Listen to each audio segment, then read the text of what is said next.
everyone, this is Peggy for Cropstop.com. Today I'm going to do a scrapbook page using the Tattered Angels Glimmer Mist. All these products that I'm going to use today you can get from Haley Jo at Cropstop.com. Isn't this just really cool? I took a totally piece of white cardstock for my scrapbooking and I did this lovely page of my granddaughter Gabby. So let me show you how we do this. Now the Glimmer Mist I'm going to use today, the colors are Vanilla Breeze. We are going to use Candy Apple Red. And we're going to use Tattered Leather. This one is actually my all-time favorite because I'm kind of into the distressed look. So this one, as you can tell, it's the bottle that's got the most missing.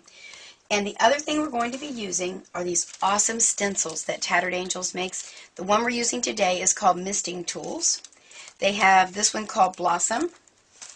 This one, well, you know what? This one over here is Misting Tools. It's called Stencils. My bad. Then we have Decorative Corners, Ironworks, Winter Trees, and Flights of Fancy. I like this one too. Look at those awesome birds. I'm into birds for some reason. So those are just some of these, and all of these again you can get at Cropstop. But like I said, today the one that we're going to be using is this one here. And what I do, I don't know if this is what everybody else does, but I don't want to stick my fingers in there all the time and I don't want them moving. So I take a little piece of repositional tape and roll it up and put it in the fattest part of the stencil if I can. Now this one I'm going to put up in the corner and just position it. Now when I did the scrapbook page, I actually did the misting, and let me bring that back in to show you, and I trimmed it down to an 11 by 11 so that I could then put a contrasting cardstock behind it for a little bit more color and dimension on my page, and use the same thing using the Martha Stewart punches to do the butterflies. You know me and Martha, we get along real well with those punches, and of course you can get those at Cropstop as well. Now once I have my stencils on, the next thing I want to do is to shake this up a little bit. On the bottom of each bottle are all the little particles in there, so you want to give it a little spin around. When I first got them, people used to say, oh, shake them really hard. Well, I did. Now they've changed it. They want you to kind of spin them around. And then you want to start with your lightest color. The other tool that we're going to be using is one that we all have, a paper towel. And then hopefully everybody has a brayer, because that's how I found out to make these really smooth look when you're using your Tattered Angels Glimmer Mist. So you want to start with your lighter color. I stand up for this part and just give her a little squirt here and there. I hope I don't get that on my Cropstop sign. And you want to be a little generous. Then you put your paper towel down and you roll. And that's what gives it this really cool smoothing out look on your paper. Let me get up here. And I save my paper towels. I know, everybody's going, what? I save them because I will use these as a recyclable piece on. Look at that. Oh, I love that look. See, it looks so smooth, like leathery, but yet I still have my little dimension dots here.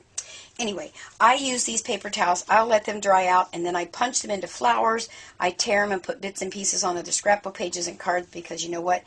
This looks pretty darn cool. If you look at it, you can get some pretty cool stuff out of that. Okay, let's keep going here. Then I want to come in with a little bit of my red color here, and we're going to do the same thing. I'm going to get a lot of red up there around that stencil.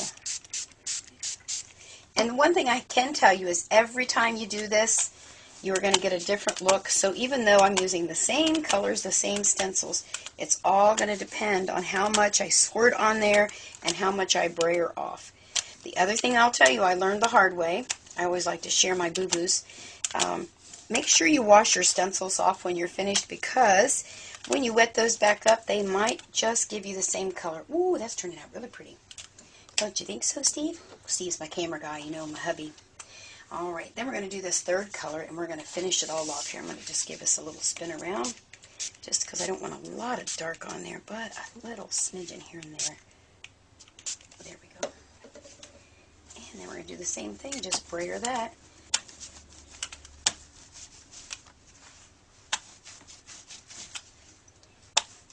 Now, the other thing I'll tell you, a lot of people have said that have looked at my scrapbook page here at the house, they go, yeah, but it's kind of buckled a little bit because I got the paper wet. Well, yeah, it does, but you know, when you put it in your scrapbook, between all the other pages, it's not going to be buckled. Then the next thing we're going to do is to very carefully peel off my stencil. Make sure you wash it. Peel off my little piece of repositional tape. And over here in the corner was the other one. Take him off of there. Now here's where I like to add a little more, because see how stark that white is? It's just just a wee bit too much. So I go back in and just give it a little from a distance, just to tone it down just a tad. And I think I'm liking that pretty good. I think I'll add a little more up there.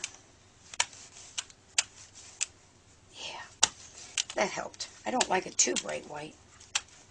Now, you got to admit, look at this is what we made. This is, well, that's not really what we started with, but you get the idea, that white, and we turned it into this awesome piece of scrapbooking paper, 12 by 12. And if you go to the stores, not putting any stores down because I buy them too, but some of those scrapbook papers are like $1.50 a piece. And I made mine for a lot less because I can keep on going. Now, one more thing before we go. You don't have to just do your scrapbook page. You can also do cards. I did this one right before we started the video and just used the Glimmer Mist back here. I then used stencils that they also sell at Crop Stop, the Ideology by Tim Holtz. So let me bring those in so you can see. He has some really cute ones, and these are very inexpensive, and they're reusable over and over and over again. And so I did that here, and then I took one of his stamps and stamped over the top of it, splitsed it up a little bit, tore the paper. There you go. So that's our lesson for today. If you want to get a really smooth look on your scrapbook page or your card using your Tattered Angel Glimmer Mist, try a paper towel and a brayer. Thanks for stopping by, and wait till you see what I'm doing tomorrow. Bye!